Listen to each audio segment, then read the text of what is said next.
भूकंप के चलते ईरान में मरने वालों की संख्या 100 के पार हो गई है और आशंका है कि यह आंकड़ा और बढ़ेगा। इस जलजले से पाकिस्तान में भी 34 लोगों की मौत हुई है। भारतीय समय के अनुसार ये भूकंप दोपहर बाद तकरीबन 4:14 पर आया। भारत में भी कई राज्यों में इस भूकंप को महसूस किया गया।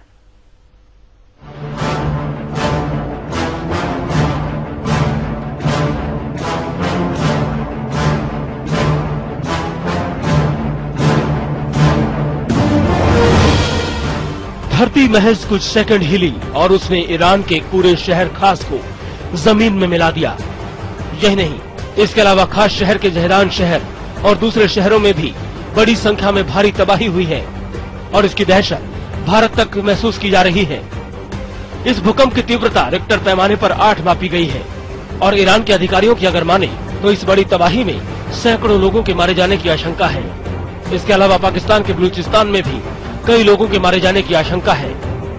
पाकिस्तान और ईरान सीमा पर मस्किल शहर में भी 1000 से ज्यादा घर तबाह हो गए हैं। भारत के लिए राहत की खबर ये रही कि यहाँ तक पहुँचते पहुँचते इसकी तीव्रता 5.3 रह गई। नेचुरली एपिसेंटर बहुत दूर है, सिर्फ इसमें कि शॉक्स पूरे नॉर्दर्न इंडिया में है, पर तबाही के यहाँ कोई चांस नहीं। इंडिया में कोई ऐसा शहर है सर जहाँ पर इसका ज्यादा फर्क पड़ा हुआ ऐसा कोई? नहीं, यही है कि जो मतलब कि कहने का मतलब बॉर्डर वाला इंडिया पाकिस्तान बॉर्डर पे जहाँ पे वहाँ पे नेचुरल झटके थोड़े और तेज महसूस हुए होंगे, बाकी तबाही का चांस कम है हमारे यहाँ। हालांकि भारत में अभी तक कहीं से भी किसी तरह की जान और माल के नुकसान की खबर नहीं मिली है। हाँ, दिल्ली सचिवालय समेत कुछ जगहों पर दरारें पड़ने की खबर जरूर है। भूकंप के झटकों के बाद दहशत के चलते लोग घरों से बाहर निकलते और भागते जरूर नजर आए। भारत में दिल्ली, एनसीआर, पंजाब, हरियाणा, चंडीगढ़, राजस्थान में भूकंप के तेज झटके महसूस किए गए हैं। जस्ट बैठे थे और पूरा हिलने लगा तो हम लोगों ने बोला ये धरती कंप है, तो हम सब उतर के नीचे आ गए। कितना बड़ा?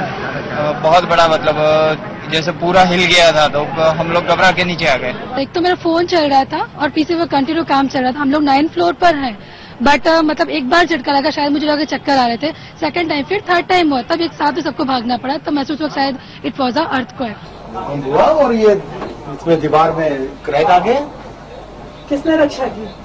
रक्षा तो ऊपर वाले ने कर दी है, हनुमान जी लगे ना यहाँ पर, बैठे थे, उन्होंने बचा लिया हमारे को। और इतनी तीव्र गति से झटके लगने शुरू हुए कि कुर्सी और ये सामान सारा हिलने लग गया। हम यहाँ से छोड़ के सब बाहर की तरफ भागे हैं और लॉबी में सब लोग इकट्ठा हो गए थे, सब अपने अपनी जान बचाने के लिए। और 3 झटके लगातार इतने आए हैं, इससे तो बिल्कुल अभी तक वो संभल नहीं पा रहे। भूकंप के खतरे के लिहाज से भारत को 3 भागों में बांटा जाता है। पूर्वोत्तर के सभी राज्य जोन 5 में आते हैं, जहाँ पर सबसे ज्यादा खतरा होता है। जम्मू कश्मीर, उत्तराखंड और हिमाचल के कुछ हिस्से भी जोन 5 में ही आते हैं। इसके अलावा राजधानी दिल्ली जोन 4 में आती है, यानी दिल्ली खतरे के हिसाब से दूसरे स्तर पर है। इसके अलावा मुंबई समेत मध्य भारत जोन 3 और बाकी का दक्षिण भारत जोन 2 में आता है। लिहाजा भूकंप को तो आने से रोका नहीं जा सकता, लेकिन नुकसान कम से कम हो, इसके लिए जरूर हमें सचेत और सतर्क रहना होगा। समय के लिए ब्यूरो रिपोर्ट।